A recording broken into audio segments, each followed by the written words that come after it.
People are disabled by barriers in society, not by difference. Children with special education needs and their families in Leeds North West are consistently being made to feel that they are the problem. The system is a complete mess. There is a huge shortage of specialist provision and enhanced mainstream provision. Children are therefore forced into schools that do not have the expertise to manage their needs. This then leads to exclusion, isolation, and children being withdrawn. Support staff do not have adequate training or care, and many are paid less than those working in supermarkets. The number of children with special educational needs and disabilities who are either excluded or waiting for a place at school has jumped by almost a third since 2020.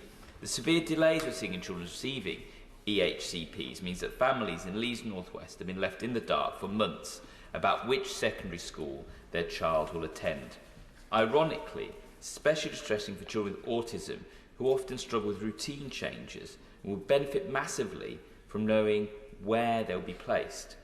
One of my constituents told me that it took until the end of year 6 for their child to receive an EHCP, which is far too late to secure a place for specialist provision for year 7. Only this December, during year 9, has my constituent's son been able to secure a place at specialist provision. That is 3 years too late.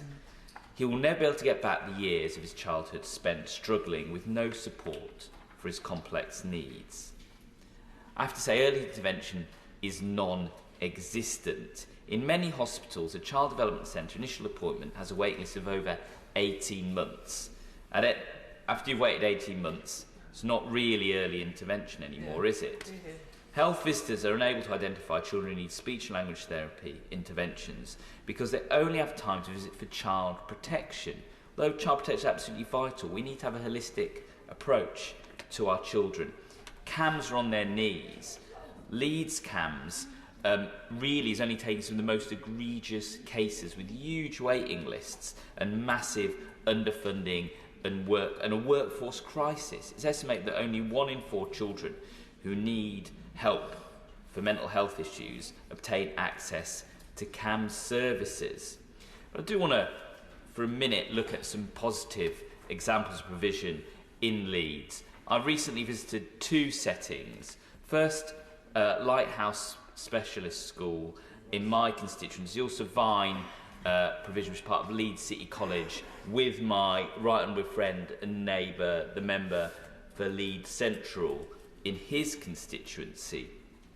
Lighthouse Specialist School for young people with autism, and I had one of the most challenging and interesting Q&As with a group of young people there. The first question I was asked is, what is the meaning of life? That is not the normal question that you get, as I'm sure all the members here know, when you go for a school Q&A.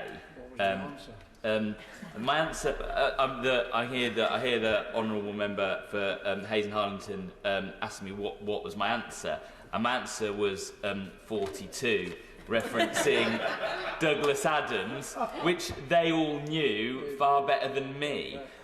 So they were a very bright and articulate bunch, but the fact that they were was because of the school and the additional support that Lighthouse gave. And Lighthouse is struggling for funding.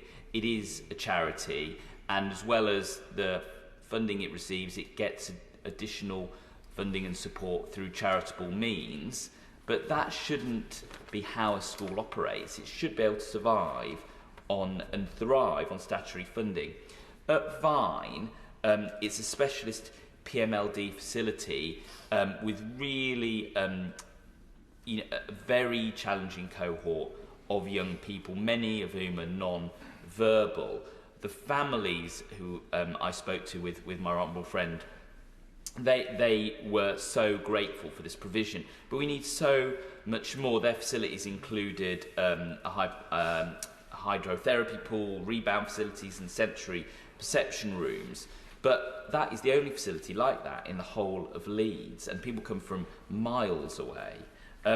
So making sure that we have suitable schools and services for these children should be an absolute priority. But unfortunately, due to the fact that we've had the government abandoning funding for local authorities, Leeds City Council does not have a budget to manage and to enhance these school places. This is not just a systemic letdown. To knowingly force children to school placements that we know are not right for them, or to simply accept the fact they've not received any education at all, it is neglect. And the neglect of vulnerable children, I'm afraid, amounts to abuse. Thank you.